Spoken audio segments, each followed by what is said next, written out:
ಎನ್ನುವಂತೆ ಮಾಡಿ ನರಕದ ಮಾರ್ಗವನ್ನೇ ಹಿಡಿಸುವೆನು ದುರ್ಯೋಧನ, ನರಕದ ಮಾರ್ಗವನ್ನೇ ಹಿಡಿಸುವೆನು. ನರಕದ ಮಾರ್ಗ ಏನಾಗೆ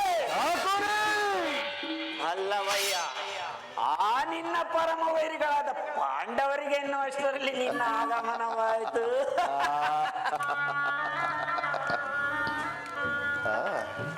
ಅದಿರಲಿ ಮಾವ, ಈಗ ನಾನು ಮಾಡಿದ ಕಾರ್ಯವು ಯುಕ್ತವೇ? ಚಿಂತೆ ಏಕೆ ಕುರುರಾಜ? ಜಯದ್ರುತ ಕೃತವರು ಮಾದಿಗಳು ನಿನ್ನ ಸಹಾಯಕ್ಕಾಗಿ ಸೈನ್ಯ ಸಮೇತರಾಗಿ ಯುದ್ಧಕ್ಕೆ ಹೊರಟರೆಂದು ದೂತನು ಈಗ ತಾನೇ ಸಮಾಚಾರವನ್ನು ತಂದಿರುವನಲ್ಲವೇ? ನಾನು ಅದಕ್ಕಾಗಿ ಚಿಂತಿಸುತ್ತಿಲ್ಲ ಮಾವ. ಈ ದುರ್ಯೋಧ ಸಾರ್ವಭೌಮನು ಅಸಹಾಯ ಶೂರನು. ತನ್ನೆರಡು ತೋಳ್ಬಲಗಳಿಂದ ಸಮಸ್ತ ಪಾಂಡವರ ಸೈನ್ಯವನ್ನೇ ಎದುರಿಸಬಲ್ಲೆ. ಆದರೆ ಈ ಜ್ಞಾತಿ ಹಿಂಸೆ ಸಹಿತ ಕಲ ಉಚಿತ ಕಾರ್ಯವೇ ಮಾವ. ನಾನು ಆ ದಿನ ದ್ವಾರಕೆಗೆ ಹೋದಾಗ ಕೃಷ್ಣನು ಯುದ್ಧವು ಅಧರ್ಮವೆಂದು ಎಷ್ಟು ವಿಧ ವಿಧವಾಗಿ ಹೇಳಿದರು. ನಿನ್ನ ಮೇಲಿನ ಅಭಿಮಾನದಿಂದಾಗಿ ನಾನು ಅವನ ಮಾತುಗಳನ್ನು ನಿರಾಕರಿಸಿದನು. ಕೃಷ್ಣನು ಕ್ಷತ್ರಿಯ ಜಾತಿಯ ಪರಮವೈರಿ, ಅವನ ಮಾತು ಪರಿಗ್ರಹವಲ್ಲ ಬಿಡಿ ದುರ್ಯೋಧನ. ಹೋದ್ರ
ವೇಣು ಗೋಪಾಲ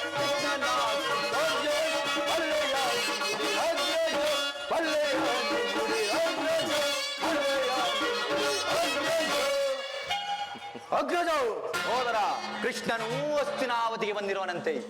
ನಾಳಿನ ಪ್ರಾತಃ ಕಾಲ ರಾಜಸಭೆಯಲ್ಲಿ ಶಾಂತಿ ಸಂಧಾನ ನಡೆಸುವನಂತಣ್ಣ. ಶಾಂತಿ ಸಂಧಾನ ಏನು ತಮ್ಮ? ಕೃಷ್ಣನು ಹಸ್ತಿನಾವತಿಯಲ್ಲಿ? ನಡೆ ತಮ್ಮ, ಅತಿಥಿ ಸತ್ಕಾರಕ್ಕೆ ಸಿದ್ಧಪಡಿಸು. ಅಣ್ಣ ಹೋದರ ಆದರ್ಪಿಷ್ಟ ಗೋಪಾಲಕನು ನಮ್ಮ ಸತ್ಕಾರವನ್ನು ಎಂದಿಗೂ ನಿರೀಕ್ಷಿಸುವುದಿಲ್ಲವಣ್ಣ, ಎಂದಿಗೂ ನಿರೀಕ್ಷಿಸುವುದಿಲ್ಲ.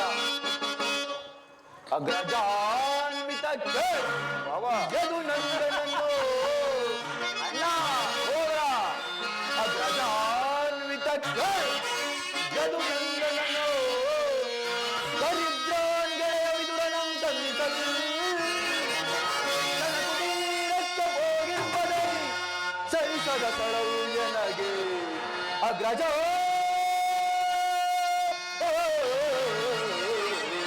ಅಗ್ರಜ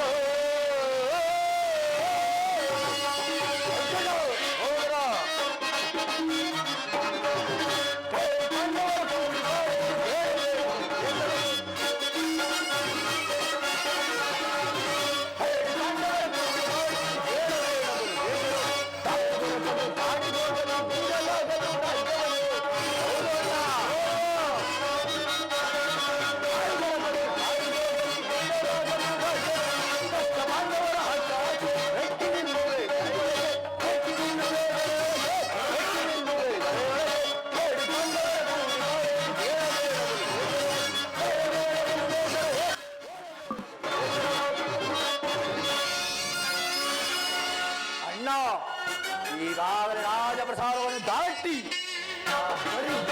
ಮುರುಕು ಜೋಪಿನಿಂದ ಅಲಂಕರಿಸಿರುವನು. ಎಷ್ಟೊಂದು ಅವಹೇಳನವಣ್ಣ, ಎಷ್ಟೊಂದು ಅವಹೇಳನ! ಇದು ಅವಹೇಳನವಲ್ಲ ಪ್ರಿಯ ಸಹೋದರ. ಮತ್ತೇನು? ಯದುಪತಿಯು ಭಕ್ತರ ಪರಾಧೀನನು ಇರಬಹುದು. ವಿದುರನಂತಹ ಭಕ್ತರು ಆತನಿಗೆ ಮತ್ತಾರಿರೋರು ಹೇಳು? ಈ ದಿನ ಆತನ ಸತ್ಕಾರವನ್ನು ಸ್ವೀಕರಿಸಿ ನಾಳೆ ನಮ್ಮ ಮಂದಿರಕ್ಕೆ ಬಂದೇ ಬರುವನು.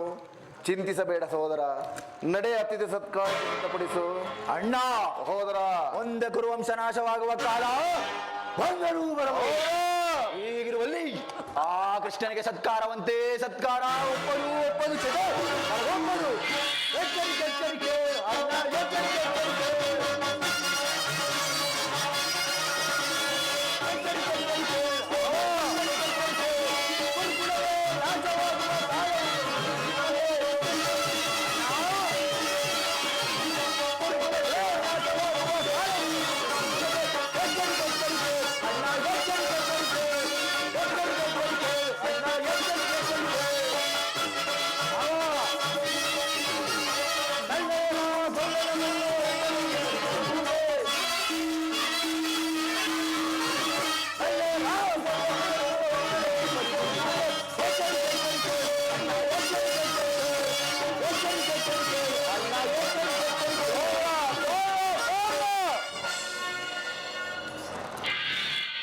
ಒಂದೊಂದು ಬಾರಿ ನನ್ನ ಪ್ರಿಯ ಸಹೋದರನನ್ನು ಸಮಾಧಾನಪಡಿಸಲು ನನ್ನಿಂದಲೂ ಸಾಧ್ಯವಾಗುವುದಿಲ್ಲ.